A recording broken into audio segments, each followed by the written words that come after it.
Toujours, il y a des tentatives de blocage, mais avec des violences qui s'exercent à la fois contre les personnes et qui s'exercent contre les bâtiments, qui sont menés par des petits groupes de gens qui sont cagoulés et masqués et qui veulent visiblement perturber le fonctionnement d'un certain nombre de lycées.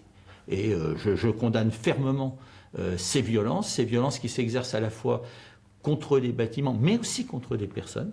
Et je veux que les personnes contre lesquelles s'exercent ces violences sachent que je leur apporte tout mon soutien. C'est un soutien à la fois aux forces de police qui nous aident et qui aident à protéger les personnes et les biens, et le soutien aussi à l'ensemble des personnels des établissements.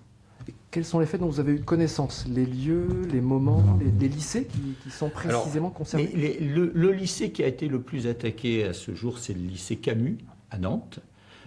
D'autres lycées ont connu des épisodes difficiles. Il y a le lycée Montchauvinière, par exemple.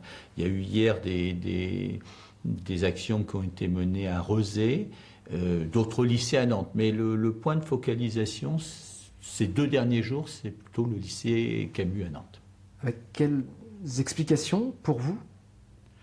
Alors, j'ai pas d'explication. J'ai pas d'explication parce que ces jeunes sont masqués, cagoulés, qu'on ne sait pas ce qu'il en est. On travaille avec la police, que je remercie à nouveau, parce que pour comprendre un peu ces événements, qui sont à la fois des événements scandaleux, si vous voulez, des événements scandaleux parce qu'on s'attaque au bien commun.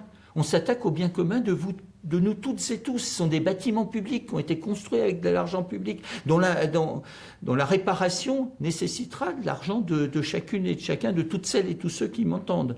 Donc ce sont vraiment des actes qui sont absolument scandaleux. C'est scandaleux de s'attaquer aux personnes, je le dis franchement, des personnes qui sont aussi au service de la société. Et puis ce sont des événements qui sont dramatiques. C'est dramatique parce qu'empêcher des jeunes d'avoir accès à l'éducation, c'est dramatique pour les jeunes qu'on empêche d'accéder à leurs études. On va tuer leur vie, on va tuer leur avenir. Je ne sais pas qui veut tuer l'avenir des jeunes, mais c'est absolument dramatique. Est-ce qu'il y a un chiffrage? Est-ce qu'il y a des conséquences qui ont été identifiées? Alors pour l'instant, on n'a pas de chiffrage. Je rappelle que le propriétaire des locaux, c'est le conseil régional avec lequel on travaille. Donc tous les travaux de remise en état des bâtiments seront effectués par le conseil régional avec lequel on travaille en confiance. Mais c'est l'argent des contribuables qui servira à réparer ces actes odieux. Ça arrive en ce moment. Est-ce que vous faites un lien avec un contexte d'actualité de l'éducation nationale, de réforme en cours? Écoutez, ce sont peut-être des menées contre la réforme des lycées, que ce soit la réforme du lycée général et technologique ou la transformation de la voie professionnelle, mais on n'est même pas certain. Je crois que l'idée de base de ces jeunes cagoulés et masqués, c'est vraiment de casser. Est-ce qu'il y a eu des antécédents? L'année dernière, on a eu aussi des épisodes difficiles dans certains lycées, et on a un peu l'impression que des choses se reproduisent.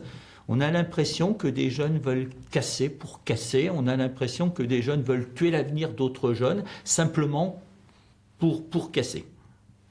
Allez-vous prendre des mesures particulières?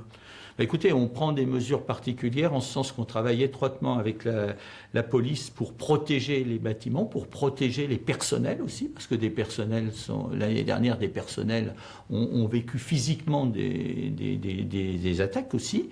Et puis, on va tous ensemble essayer de ramener le calme, parce que le calme est nécessaire. Le calme est nécessaire pour que les jeunes puissent poursuivre leurs études dans des meilleures conditions, et puis pour que notre société continue à donner aux jeunes les meilleures conditions d'études.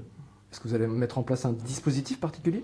Là, dans un premier temps, on essaye de travailler déjà à réparer les dégâts pour que les jeunes puissent continuer et à contenir ces violences pour que les jeunes ne soient pas privés d'enseignement. Et comment faire pour que ça ne se reproduise pas? Écoutez, on va s'efforcer aussi d'identifier ces jeunes, et là on travaille sur essayer d'une identification des jeunes et de voir quelles réponses ils souhaitent aussi avoir. Mais si leur finalité c'est seulement de casser, dans ce cas-là on est plus dans un problème effectivement de maintien de l'ordre.